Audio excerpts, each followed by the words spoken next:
Ташлы юл дигәч, гадәттә яхшы сыйфатлы трассалар күз алдына килә, Дакарда киресенчә.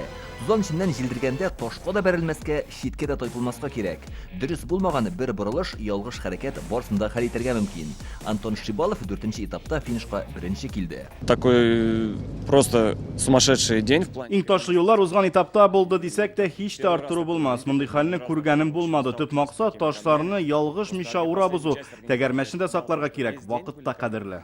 КамАЗ мастерның төп көндәше МАЗ автомобиле бу юлда җитди каршылык күрсәтте, ләкин безнең спортчылар аны узып китте. Немножко неудачно он пока начался. Минем өчен Дакар уңышсыз башланды. Беренче тапкыр этапны тулысынча үттем. Аңа кадәр төрле вак-төяк каршылыклар тоткарлады. Андрей Каргинов чираттагы этапны узганнан соң автомобиленә тикшерә. Төп игътибар тәгәрмәчләрдә. Алар тиз таушала, тишелә. Менә хәзер дә ике урыннан һава чыкканы ишетелеп тора. Расстояние между листами уже изменилось, то есть рессора начинает уже изгибаться, как бы Күргәнегезчә рессорлар бөгелә башлады. Бик күп чакырлар, ташлар узу нәтиҗәсе бу. Кайчакта тимер дә бирешә. Тик без пилотлар сынатмыйбыз.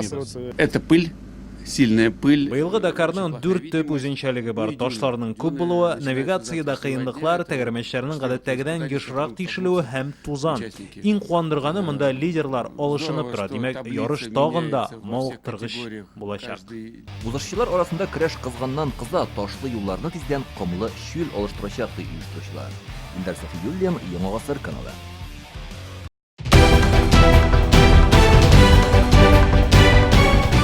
Республиканың барлык төп хәбәрләрен, тапшыруларны һәм фильмнарны иң яхшы сыйфатта ТНВ YouTube каналында карагыз.